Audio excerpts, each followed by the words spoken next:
ছাত্ৰ ছাত্ৰীসকল, আশা কৰোঁ তোমালোক সকলো কুশলে আছা। আহাচোন আজি আমি তোমালোকৰ পাঠ্যপুথিৰ সন্নিৱিষ্ট আদি জ্যোতি সংগীতকে একেলগে গুণগুণাওঁ। জননীৰ সন্তান জাগা জাগা শক্তিবান, জাগা মাতৃ প্ৰাণ, মৃত্যু গছকি আনা জয় যিনি, কৰি দূৰ যে অভিযান, জাগা শক্তিবান, জাগা মাতৃ প্ৰাণ।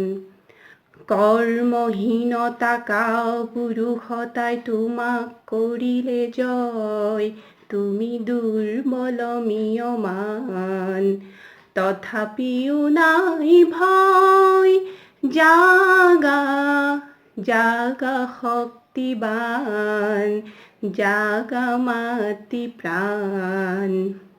শক্তি গায়ত্ৰী মনত পেলোৱা হবা দুৰ্নিবাৰ, তেতিয়া তোমাৰ জয় নিনাদত শত্ৰু কম্পমান, মোৰ আপোন পাহৰা দুৰ্মদবীৰ অজেয় নজোৱান, জাগা শক্তিবান, জাগা মাতৃ প্ৰাণ।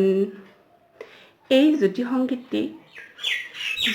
বুলি এই কাৰণে কোৱা হয় যে এই গীতটি ৰূপকোঁৱৰ জ্যোতিপ্ৰসাদ আগৰৱালাদেৱৰ দ্বাৰা ৰচিত, আৰু এই জ্যোতিপ্ৰসাদ আগৰৱালাদেৱৰ ৰচিতসমূহ গীতকে আমি জ্যোতি সংগীত বুলি কওঁ। আহাচোন তেতিয়াহ'লে আজি এই জ্যোতি সংগীতটোৱেনো আমাক কি বাৰ্তা দিব বিচাৰিছে তাকে আমি আলোচনা অলপ কৰোঁ।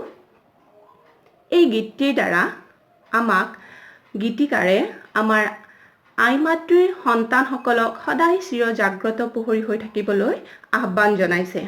আমাৰ দেশত সৃষ্টি হোৱা বিভিন্ন ক্ষেত্ৰত সমস্যা শংকা এই সকলোবোৰ নেওচি আমাক কৰ্তব্যত আগবাঢ়ি যাবলৈ কৈছে, আৰু এই কৰ্তব্যৰ সময়ছোৱাত য'ত নেকি আমাৰ কোনো ধৰণৰ কৰ্মহীনতা বা কাপুৰুষতাৰ এই নৱজোৱানসকলে কেতিয়াও অগ্ৰাধিকাৰ নিদিয়ে।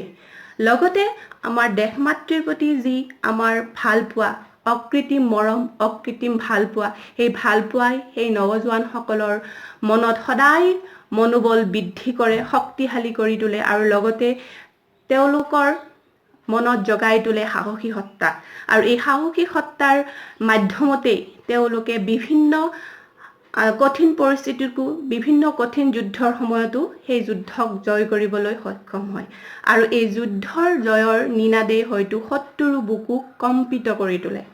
গতিকে এই গীতটিৰ মাধ্যমেৰে গীতিকাৰে আমাৰ নৱজোৱানসকলক সদায় আমাৰ ভৱিষ্যতৰ চিৰ জাগ্ৰত প্ৰহৰী হৈ থাকিবলৈ কাতৰ আহ্বান জনাইছে। লগতে এই গীতটিও নৱপ্ৰজন্মসকলৰ এক প্ৰেৰণাময় বাৰ্তা। আজিলৈ এই গীতটিৰ মূল ভাৱখিনি ইমানতে সামৰিছোঁ। পুনৰ লগ পোৱাৰ প্ৰতিশ্ৰুতিৰে ধন্যবাদ।